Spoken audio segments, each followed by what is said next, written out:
ऊपर तो सब कुछ कुर्बान कर।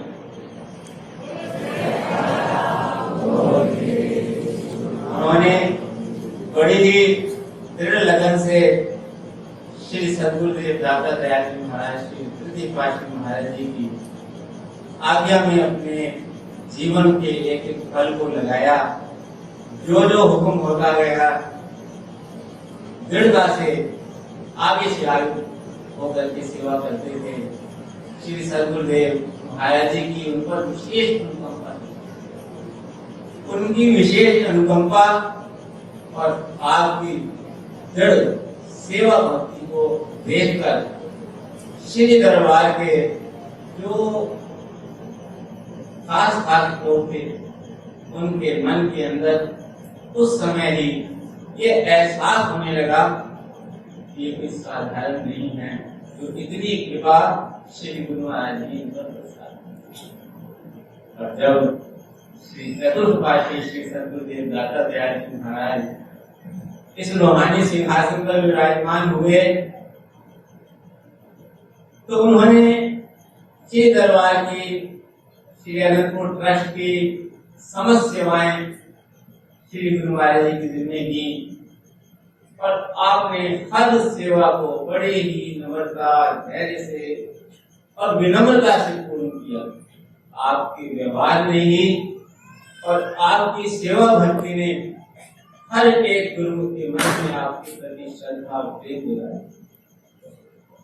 एक महात्मा जी से तो रहा भी नहीं गया, उसने हमसे एक दिन जब हिसाब देने के लिए गया, कहने लगा, महात्मा जी आप भगवान तो नहीं हो? जब भी कोई ऐसा प्रश्न करता तो बता देता। उसे क्या मालूम था कि अगले ही महीने वो इस रूहानी सिंहासन की सदगुरु होगा।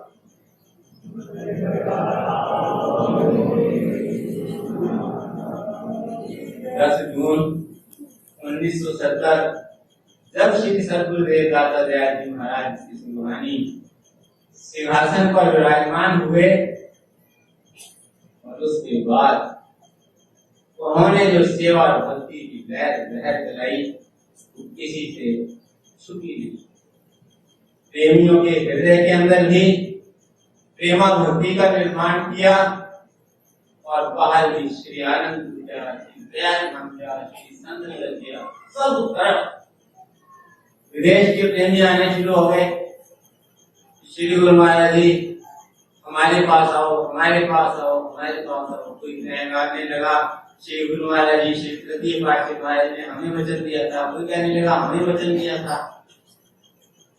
फिर सिद्धि श्री मान जी ने एक बार श्री चरणों में विनय की, श्री गुरु महाराज जी अब विदेश का प्रोग्राम बनाए, जगह जगह पर करने की बात कर रहे हैं, क्योंकि श्री गुरु महाराज जी की आज्ञा से वो विदेश में प्रेमियों के पास जाया करते थे। श्री गुरु महाराज जी के सत्संग, महिमा का सत्संग प्रचार किया करते थे। तो अनेकों प्रेमियों ने उनके हाथ विनती भेजी तो श्री गुरु महाराज जी ने फरमाया कि अभी हमारा श्री अनंतपुर में बहुत काम है, पहले हमें यहाँ के काम करने दो और फिर हम विदेश में।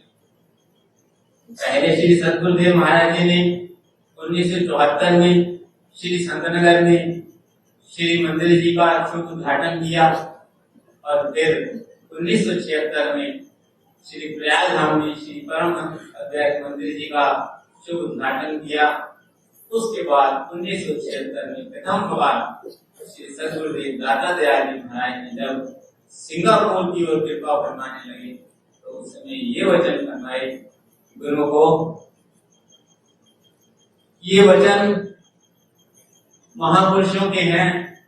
श्री श्री 108 श्री तृतीय पातशाही महाराज जी के ये वचन है कि इस दरबार का जो झंडा है वो त्रिलोकी में लहराएगा।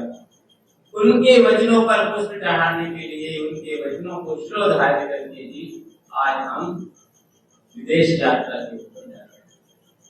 उसके बाद जब श्री सद्गुरुदेव महाराज ने कृपा फरमाई, प्रेमियों में कृष्णों की लहर हुई तो सब तरफ के प्रेमियों के अंदर आस बन गई कि अब यहाँ भी आएंगे, यहाँ भी आएंगे, यहाँ भी आएंगे, सब की प्रेमियों के।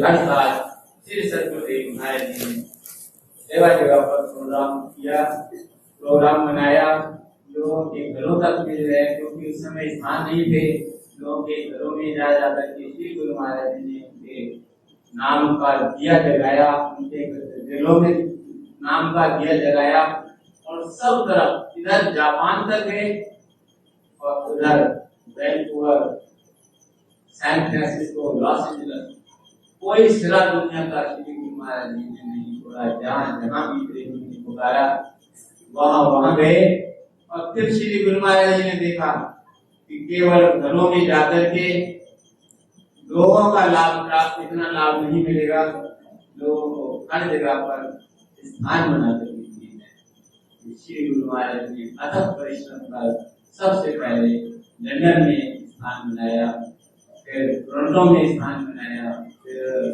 न्यूयॉर्क में बड़ा स्थान बनाया, और उसके बाद वैंकूवर में स्थान बना, अब शिकागो बना, वाशिंगटन बना, लॉस एंजलिस में, हर जगह पर श्री गुरु महाराज ने गुरुओं के लिए वहाँ की संगत के मुताबिक सैन फ्रांसिस्को में सब जगह स्थान बना दिए। श्री परमहंस अद्वैत मंदिरों की स्थापना कर दी, हर जगह सत्संग की गंगा बहाई, अपने गुरुमुख से हम कर दिए, ताकि गुरुमुखों को ये भक्ति की रात है सदा मिलती रहे, और सदा गुरु महाराज जी साल में एक बार वहाँ पहुंचकर उन्हें नाम और भक्ति की दास से निहाल किया करते थे। अब श्री हजूर सतगुरुदेव दाता दयाल जी महाराज ने उन गुरुमुखों की प्यास को बुझाना शुरू किया। सब जगह हजूर श्री सतगुरुदेव महाराज जी ने उन्हें पावन श्री दर्शनों से निहाल किया। महापुरुषों की महिमा तो अगम है, उनकी लीलाओं का वर्णन नहीं किया जा सकता, जितनी भी कम की जाए उतनी कम है। एक बार श्री सतगुरुदेव दाता दयाल जी महाराज बॉम्बे से, लंदन से बॉम्बे की ओर आ रहे थे, तो उस समय जब फ्लाइट में श्री गुरु महाराज जी कृपा करने लगे, तो जितना स्टाफ था और जितने लोग थे सब खड़े होकर के श्री गुरु महाराज को नमस्कार करें। श्री गुरु महाराज ने सबको एक एक को आशीर्वाद दिया, दृष्टि कराई। तो जब अपनी सीट पर विराजमान हुए तो पूछने लगे कि क्या ये लोग हमें जानते हैं? तो मैंने आज जोड़कर विनय की कि खुदा का नूर इस घट में भला मालूम होता है, ये वो आईना है जिसमें खुदा मालूम होता है।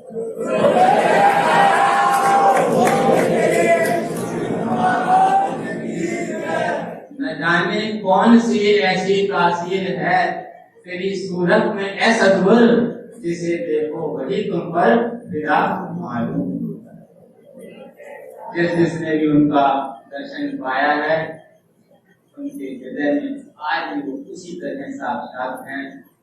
कहते हैं कि जब जब भी मेरा दिल उदास होता है, तब तब मेरा सद्गुरु मेरे वो अपना एहसास दिला देते हैं। ऐसे ही हमारे श्री हजूर सद्गुरु दाता दयाल जी तो अपना रूप हमें हमारे सम्मुख प्रदान कर गए हैं। उसी तरह हमारे श्री सद्गुरुदेव दाता दयाल जी हमारा ख्याल रख रहे हैं, हमारी भावनाओं का ख्याल रख रहे हैं, हमारे हम पर इतना प्यार बरसा रहे हैं, इतना प्यार बरसा रहे हैं कि महापुरुषों के गुणानुवाद का वर्णन हो ही नहीं सकता। हम उनकी गुणानुवाद का वर्णन करने के तो लायक भी नहीं है। हमारा बस यही कर्तव्य है कि हम उनके पावन की पालना करें। वो हमें रोज हमारे श्री सद्गुरुदेव दाता दयाल जी महाराज की याद नहीं कराते हैं कि भक्ति के 5 नियम की पालना करो, और श्री श्री एक बार प्रत्येक बार महाराज के बदलाए हुए भजन अभ्यास का नियम अवश्य बनाओ। इस नियम की हर सेवक के लिए बहुत ही जरूरत है। इस जमाने के अंदर जीने के लिए ये समझ लो भजन के बिना कुछ नहीं होता। कह नानक ये तत्व विचारा, बिन हरि भजन नहीं होता। इसलिए सद्गुरु की शब्द का स्मरण करते हुए, सद्गुरु का ध्यान अपने हृदय में धारण करते हुए, सद्गुरु के वचनों की पालना करते हुए, सद्गुरु के गुणानुवाद गाते हुए आज हमने अपने सद्गुरु का जन्मदिन मनाना है।